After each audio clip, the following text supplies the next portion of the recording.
Hi, everyone. Welcome to the Narrow Path Podcast. I'm your host, Celine Garcia. So today, I really just wanted to let you guys know, if you guys don't know me already, the purpose for me making this channel. Essentially, it's really just to talk about faith-based things and the struggles and realities of walking a life alongside Christ, to live a life like Christ. People don't really express the realities of what this is really like. Any topic that I really talk about is just simply things that I'm gone through, or still being processed in, or things that I may have overcome within the past couple of months that I've actually began this journey. Because my walk with Christ, I had walked away from Christ, but I came back a couple months ago, and in that couple of months I've experienced so many things that I feel other people can benefit from. There are certain struggles, there are certain cycles that I had to break, and I believe that through this channel I could help people who really kind of need it. And the topic that I really wanted to talk about today, that I really have felt in my heart for the past 2 days, was to talk about culture. One of the things that I was sitting in my car doing, and I was just like listening to worship music, and I was like, Lord, like, what is it that you want to say? And a thought came to mind where it was speaking about culture, and how there are so many cultures who like live in certain mentalities and behaviors, and a lot of those behaviors we get because when we're with our parents, like, those behaviors are instilled in us. It's wired inside of us to respond a certain way to traumas, to respond a certain way emotionally. A lot of the behaviors, thought patterns. And one of the things that I was writing down was talking about this. And a lot of people, so many people, speak out of lived experiences. Like, a lived experience is something that you personally have gone through. And there are so many people and so many cultures who speak out of their lived experience of being a victim. So when you have that victim mentality, everything around you that you perceive, you will see as you being a victim, even though you're not, even if everything else around you is saying otherwise. Because there are so many cultures, including myself, like a lot of maybe Hispanics who think that they're oppressed or are just going through all these things. They believe that because they've been oppressed out of a lived experience, everything that is around them that they're perceiving, they start to see the same way. Now, to understand this, it's truly just spiritual. I don't believe that there's anything that happens out of coincidence, because there are so many cultures who you see have so many different behaviors. Like, if you talk about Hispanics, you see how a lot of them have like all these traumatic experiences, and they're all so similar, and people just, like, their parents tend to overlook them or tend to devalue a lot of the experiences that they have gone through. So in turn, because of that, a lot of people will assume that everyone else is going to do that in their life. So when they finally meet somebody who doesn't do that, it's like, oh my gosh, like, they're not doing the same thing. They're not responding the same way. And I truly believe that we need to get out of our own culture, even out of the culture that we're living in now. There's just so much going on that a lot of these things go directly against what Christ wants for you. There are so many people who will live in this victim mentality, who live in a mentality of poverty when God has never called you to be poor. I believe that God has called you to walk in abundance, to walk in like bearing lots of fruit. So to say that you need to live poorly is not true. So a lot of the behaviors and thought patterns that come from that are just things that are instilled in us that I believe that we need to fight to be delivered from. A lot of these things, for me personally, they were just decisions. It was whenever I felt like, my mentor was telling me the other day, he's like, if you ever feel like there's like a delay in something, or the devil is trying to throw something at you, you do the complete opposite of what he's throwing at you. So for me, I've been delaying posting a video for a week now. So if the enemy's trying to do that, I go directly against what it is that he's trying to do when I drop a video, or I drop two. Or If you feel that there's a delay in, I don't know, in anything in your life, you go against that. Or if you feel just anything, like any scheme of the enemy, like, oh, for example, like if you don't want to read your Bible, you're like, oh, something's pushing me not to read my Bible, it's the devil.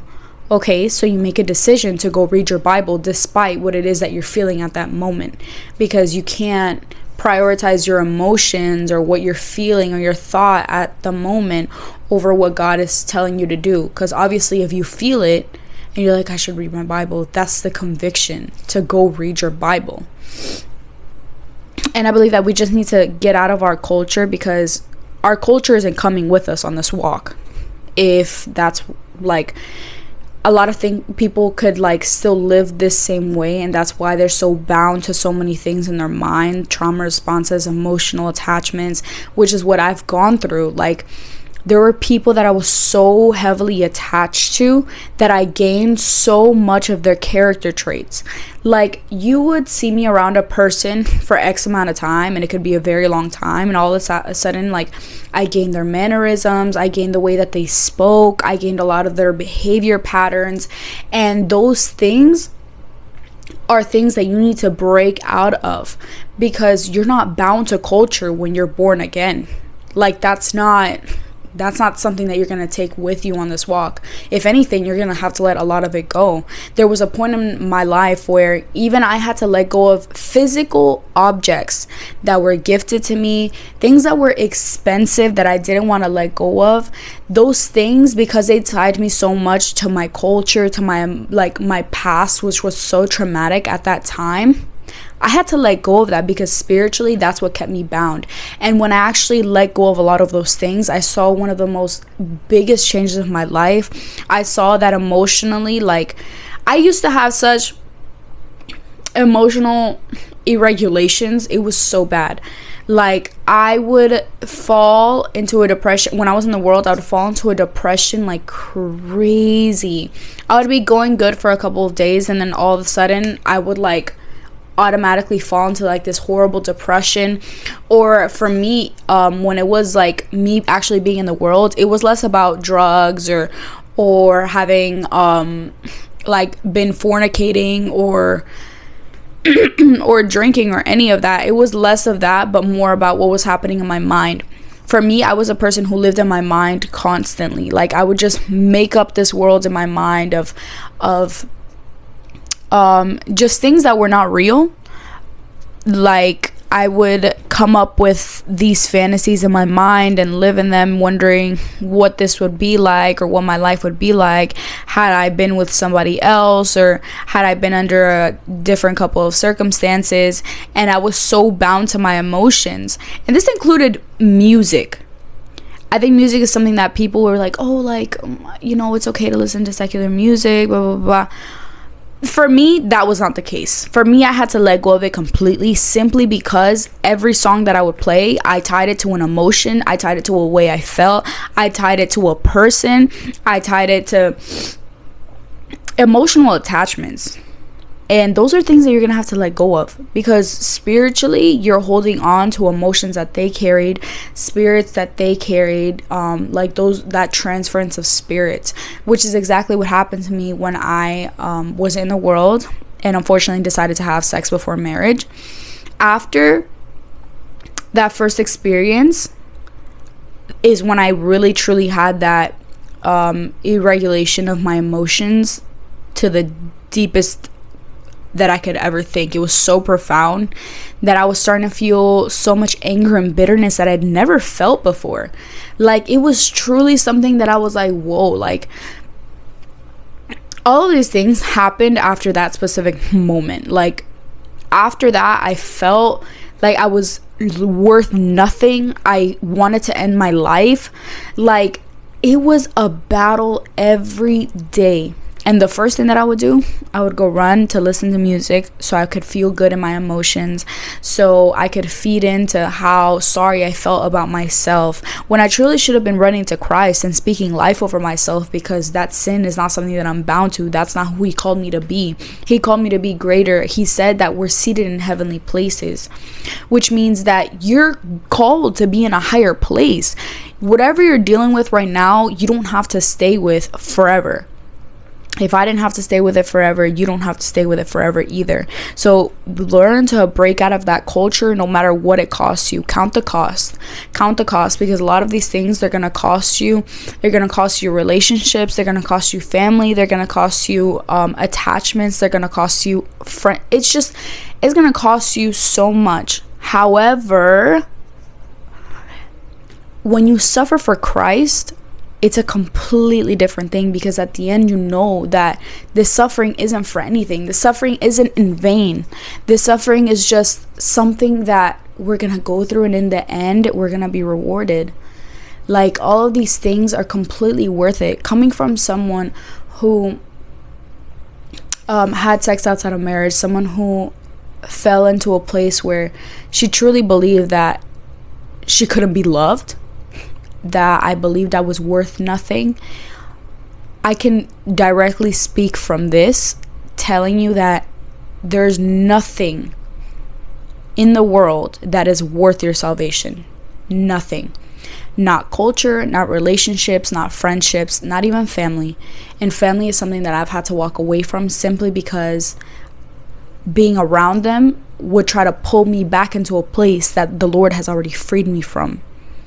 And if you have to let go of friendships to do that, then you do whatever it takes, because at the end of the day, you only have one life to make it right, to do things the right way. And that's something that my mentor taught me that truly just broke that mindset of mine. It's like, you have one life to get it right. One life for Christ. Make it count. Like, it doesn't matter. Like, the point of this channel was for you to understand that you're not the only one suffering these things. Trust me, I'm feeling it too. Any attack of the enemy, I feel it as well. But at the end of the day, you just got to keep pushing forward. Life is going to keep going with or without you. The Lord does not stop for anyone. Do not delay your own process simply because you prioritize your culture over what God is calling you to do, or where God is calling you to. You're not going to take your culture everywhere. So that is truly just what it is that I wanted to speak about. And if you need like a Bible verse, it says, from the abundance of the heart, the mouth speaks. So you're always going to speak out of a place where your heart is currently at. When I used to talk about myself and I was deep down in this depression, it was always like, I'm so sad, I'm so depressed, I'm not worth loving. It was, and I would even, if it wasn't about like how I felt at a moment, it would be what was happening at home, all of the problems that I was having. I would be like, oh my gosh, this is happening to me. And I was always constantly talking about how I was, like, where I was emotionally, without even realizing it, because that's the place that where my heart was. But now my conversations are completely different. Now it's simply speaking purpose. Now it's simply talking about kingdom friendships. The amount of friendships that I've made that have truly edified me, things that are truly speaking life to me, is just miraculous. It's the craziest thing when you have people around you who will speak life into you. So I really hope that if you're listening to this, that this spoke to you, that you would understand why it's so important to break out of this culture, because these things will tie you to certain mindsets and behaviors. I really hope this helped you. If you like this video, please like, comment, subscribe. It would really help, and I really hope to see you on the next episode of The Narrow Path.